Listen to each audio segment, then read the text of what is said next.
Hello class 4 बच्चों। आज हम आपकी आराध्या बुक से फूल और कांटा कविता पढ़ेंगे। बच्चों, ये कविता अयोध्या सिंह उपाध्याय हरिऔध जी ने लिखी है ना। यहाँ पे देखिए लिखा हुआ है अयोध्या सिंह उपाध्याय हरिऔध। तो ये कविता बहुत ही सुंदर है। इस कविता के माध्यम से कवि ने फूल और कांटे के माध्यम से कवि ने गुण और दोषों के बारे में बताने की चेष्टा की है कि जो फूल है उसमें जो गुण होते हैं उसका क्या प्रभाव होता है और जो कांटे में अवगुण होते हैं उसका क्या प्रभाव होता है ना। तो चलिए इस कविता को हम लोग पढ़ते हैं और इसका अर्थ भी समझते हैं। हैं जन्म लेते एक जगह ही, है जन्म लेते जगह में एक ही पौधा उन्हें है पालता। देखिए कवि यहाँ पर कह रहा है कि जो फूल और कांटे हैं वो एक ही जगह जन्म लेते हैं ना, एक ही पौधे में रहते हैं, वो एक ही जगह जन्म लेते हैं और रात में उन पर चमकता चांद भी एक ही सी चांदनी है डालता। और जो चंद्रमा है उस पर एक समान अपनी चांदनी डालता है ना। ये तो नहीं करता है ना कि फूल पर ज़्यादा चांदनी बिखेरूं उसमें क्योंकि अच्छे गुण हैं और कांटे में कम, तो ऐसा तो करता नहीं है। वो समान रूप से अपनी चांदनी उन पर बिखेरता है। और इधर देखिए, मेह उन पर है बरसता एक सा। जो बादल है वो भी एक ही सा बरसता है ना, उसमें कम ज़्यादा तो पानी वो डालेगा नहीं, एक सा बरसेगा। तो मेह उन पर है बरसता एक सा, एक सी उन पर हवाएं हैं बही। और जो हवा है वो भी एक जैसी ही बहती है, पर सदा ही यह दिखाता है हमें ढंग उनके एक से होते नहीं।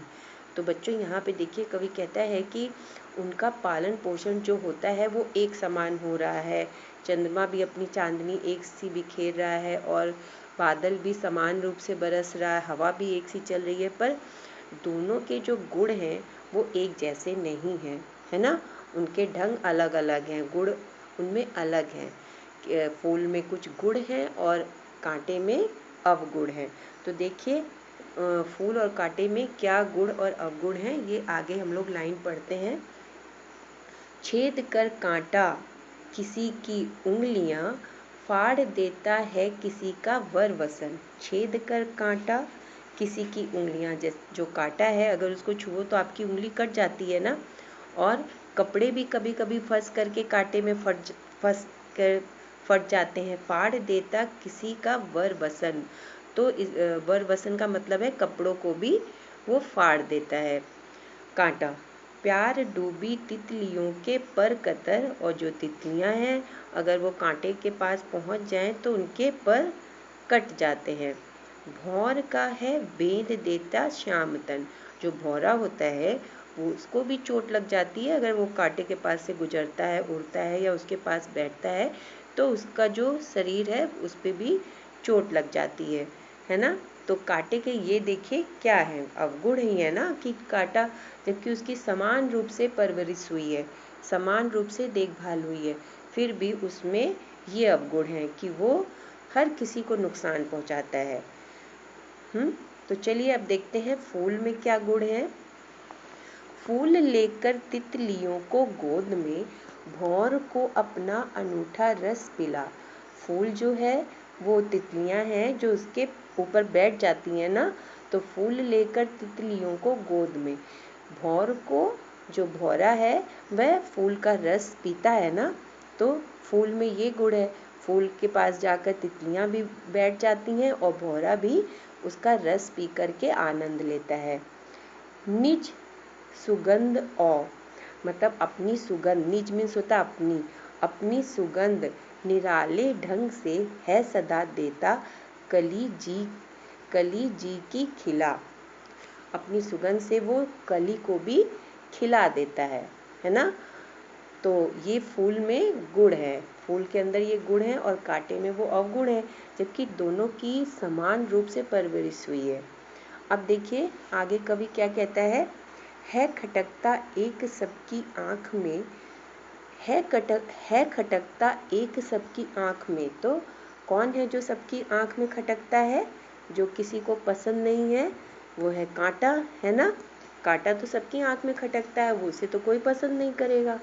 दूसरा है सोहता सुर शीस पर। जो दूसरा है फूल के बारे में कवि कह रहा है कि जो फूल है वो भगवान के शीस पर, उनके सिर पर शोभा बढ़ाता है, सिर पर चढ़ा करके उसकी शोभा बढ़ाता है ना। किस तरह कुल की बड़ाई काम दे, किस तरह कुल की बड़ाई काम दे, जो किसी में हो बड़प्पन की कसर। अब यहाँ पे कवि कहता है कि जिसमें अच्छे गुण होते हैं फूल की तरह, वो अपने कुल की, अपने माता पिता का नाम रोशन करता है ना। जिसमें इस तरह के गुण होंगे, अच्छे गुण होंगे, तो वो अपनी कुल की बड़ाई करवाएगा, उसका नाम रोशन होगा, ख्याति प्राप्त होगी, है ना, वो प्रसिद्ध हो जाएगा। और जो किसी में हो बड़प्पन की कसर, और जिसमें ये कसर, कमी, जिसमें इस गुण की कमी होगी, वो तो अपने माता पिता, अपने कुल की नाम रोशन तो नहीं करेगा, उनकी ख्याति तो नहीं बढ़ाएगा, बल्कि उनका नाम खराब करेगा, है ना बच्चों। तो आपने इस कविता से क्या सीखा? आपको फूल बनना है या कांटे? तो आप सभी फूल बनना चाहेंगे ना। फूल में जो गुण है उसी तरह आप में भी गुण होने चाहिए आपको, ताकि लोग, सभी लोग पसंद करें और आप अपने अच्छे गुणों के कारण दिन प्रतिदिन ख्याति प्राप्त करें, है ना बच्चों। और इससे आपके माता पिता और आपके गुरु भी खुश होंगे।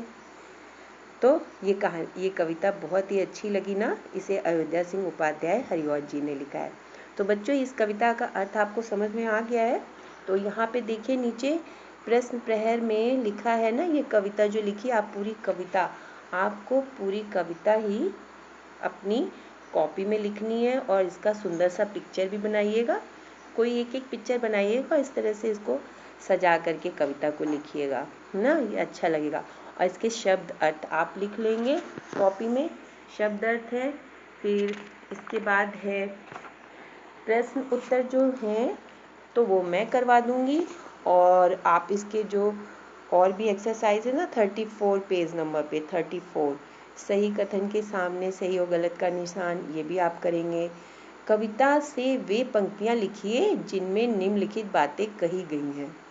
तो यहाँ पर लिखा है ना, गा में देखिए, गा पर आइए, पेज नंबर 34 पे गा पर, फूल और कांटे का जन्म एक ही स्थान पर होता है। तो यहाँ पर कौन सी पंक्ति लिखेंगे आप? ये वाली लिखेंगे ना, जो ये पूछा है 34 पेज नंबर पे, गा, प्रश्न प्रहर, गा है, फूल और कांटे का जन्म एक ही स्थान पर होता है। तो इसमें ये आपको लिखनी होगी कविता, है जन्म लेते जगह में एक ही पौधा उन्हें है पालता, है ना। तो यहाँ पर आपको ये लिखना है। फूल और दूसरा देखिए क्या लिखा है, फूल और कांटों पर बादल समान रूप से बरसता है। तो यहाँ पर आप ये लिखेंगे, मेघ उन पर है बरसता एक सा। आप इसी के नीचे लिख दीजिएगा, ठीक है, बुक में ही। फिर लिखा है, कांटा किसी की उंगलियां घायल कर देता है और किसी के सुंदर वस्त्र चीर देता है। तो यहाँ पर आप लिखेंगे, छेद कर कांटा किसी की उंगलियां फाड़ देता है किसी का वर वसन। यहाँ पर ये हो जाएगा। फिर 4 पे देखिए लिखा है, कांटा सबको बुरा लगता है और पुष्प देवता के सिर की शोभा बनता है। तो आप यहाँ पे ये वाली लाइन लिखेंगे, है खटकता एक सबकी आँख में, दूसरा है सोहता सुर शीस पर, है ना बच्चों। तो ये समझ में आ गया। और आप घ करेंगे, सही विकल्प के आगे सही का निशान लगाएंगे। फिर प्रश्न उत्तर और भाषा बोध मैं करवा दूंगी आप। ओके बच्चों, okay, have a nice day.